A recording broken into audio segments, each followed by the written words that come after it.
Assalamualaikum warahmatullahi wabarakatuh. Alhamdulillah alladzi arsala rasulahu bil huda wa dinil haqq liyudhhirahu ala dini kullih walau karihal kafirun. Asyhadu an la ilaha illallah wahdahu la syarikalah wa asyhadu anna Muhammadan abduhu wa rasuluhu la nabiyya ba'dah. Wassalatu wassalamu ala asrafil anbiya'i wal mursalin wa ala alihi wa ashabihi ajma'in amma ba'd. Saudaraku, para pendengar penyejuk hati yang dirahmati Allah, pada kesempatan tausiah ini saya akan menyampaikan materi tentang mengamalkan ajaran berderma. Tema ini muncul setelah saya membaca satu kisah bahwa pada suatu hari seorang sufi yang bernama Zunnun al-Misri melakukan satu perenungan di hutan, diikuti oleh seorang santrinya yang sangat setia. Lalu mereka mendapati seekor burung yang tidak berdaya untuk bisa terbang karena ternyata sayapnya patah sebelah. Burung itu hanya bisa menggelepar-gelepar di tanah. Tidak lama kemudian datang burung yang lain yang membawakan makanan baginya. Akhirnya burung yang patah sayap pun tanpa perlu repot-repot lagi mencari makanan dapat makan kenyang berkat jasa kawannya itu. Menyaksikan kejadian langka itu, santri itu termenung dan berpikir keras untuk menggali pelajaran yang bisa diambil dari apa yang dilihatnya tadi. Lalu dia berkata pada dirinya sendiri, ternyata tanpa harus berusaha mencari makanan sekalipun, kita dapat bertahan hidup berkat jasa orang lain. Alangkah besarnya rahmat Allah yang dilimpahkan kepada setiap makhluknya.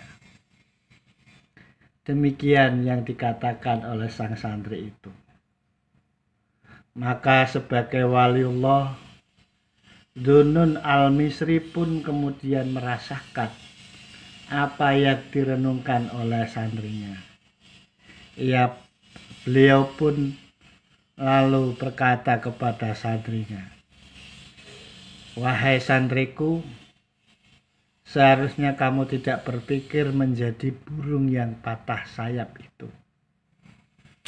Tapi berpikirlah menjadi burung yang memberi makan, yang dapat menolong saudaranya." Begitulah nasihat sang waliullah Zunnun al-Misri kepada santrinya. Karena apa? Beliau lalu mengingatkan pada hadis Nabi, al-yadul ulya khairum min yadis sufla, bahwa tangan yang di atas itu lebih baik daripada tangan yang di bawah. Hadis riwayat Bukhari dan Muslim. Dalam riwayat Muslim itu ditambahkan bahwa yang dimaksud dengan al-yadul ulya itu adalah al-munfiqah, yang memberi sedekah, yang memberi bantuan.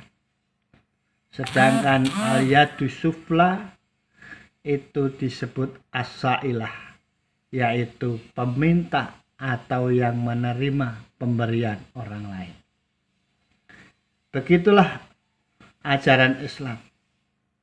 Islam mengajarkan kepada pemeluknya untuk menjadi penderma dan penolong bagi yang membutuhkan. Hal ini menunjukkan bahwa menolong orang yang membutuhkan itu mendapat perhatian yang besar dalam Islam. Menariknya lagi apa? Seperti yang dijanjikan oleh Allah Subhanahu wa Ta'ala dalam surat Saba ayat 39. Allah berfirman, A'udzu billahi minasyaitonir rajim. Bismillahirrahmanirrahim. Qul inna rabbi yabsutur rizqa liman yasha'u min ibadihi wa yaqdiru lahu. Wa ma anfaqtum min syai'in fahuwa yukhlifu. Wa huwa khairur raziqin. Katakanlah hai Muhammad, sesungguhnya Tuhanku melapangkan rezeki bagi siapa yang dikehendakinya di antara hamba-hambanya, dan menyempitkan bagi siapa yang dikehendakinya. Dan barang apa saja yang kamu nafkahkan, yang kamu berikan, maka Allah akan menggantinya. Dialah sebaik-baik pemberi rezeki. Jadi di ayat ini jelas bahwa Allah akan mengganti apa yang sudah kita berikan. Allah akan mengganti apa yang sudah kita bantukan kepada orang lain, terutama orang-orang yang membutuhkan, apalagi dalam situasi dan kondisi yang seperti ini. Para pendengar penyejuk hati yang dirahmati Allah, orang yang suka memberi, orang yang suka membantu, orang yang suka berbagi nikmat kepada orang lain sehingga orang itu pun merasakan kebahagiaan yang sama. Maka orang-orang yang suka memberi, suka membantu, sering kita sebut dengan seorang yang dermawan. Mengenai kedermawanan seseorang ini, Rasulullah Muhammad SAW pernah menyampaikan, As-sahiyyu qaribu minallah, qaribu minanas, qaribu minal jannah, ba'idu minanar. Wal bahilu ba'idu minallah, ba'idu minanas, ba'idu minal jannah, wa qaribu minanar. Wal jahilu sahyu ahabbu ilallah min abid bahil. Rawahu Tirmidzi. Artinya apa? Orang yang dermawan itu dekat dengan Allah, dekat dengan manusia, dan dekat dengan surga, serta jauh dari neraka. Sedangkan orang yang bahil, orang yang kikir, itu jauh dari Allah, jauh dari manusia, jauh dari surga, dan dekat dengan neraka. Orang jahil yang dermawan lebih disukai Allah daripada ahli ibadah yang kikir. Hadis riwayat Tirmidzi. Jadi dari hadis ini membedakan keistimewaan para dermawan dan keburukan orang-orang yang kikir, yang bahil. Perbedaan ini berhubungan langsung dengan kedudukan mereka di hadapan Allah Subhanahu wa Ta'ala.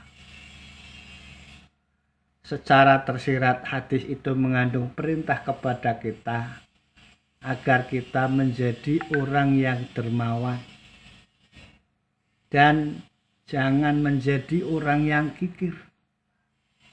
Ini tantangan yang berat bagi kita. Karena mendermakan barang yang kita cintai ini sesungguhnya membutuhkan kesadaran beragama yang baik dan membutuhkan pengorbanan yang tulus. Itulah tantangan dan ujian bagi orang beriman. Tinggal kita sendiri bagaimana. Kita sendiri yang harus membuktikan bahwa kita termasuk orang yang berhak meraih gelar albir melalui berbagai derma memberi bantuan kepada orang lain. Semoga bermanfaat. Akhirul kalam billahi taufiq wal hidayah. Assalamualaikum warahmatullahi wabarakatuh.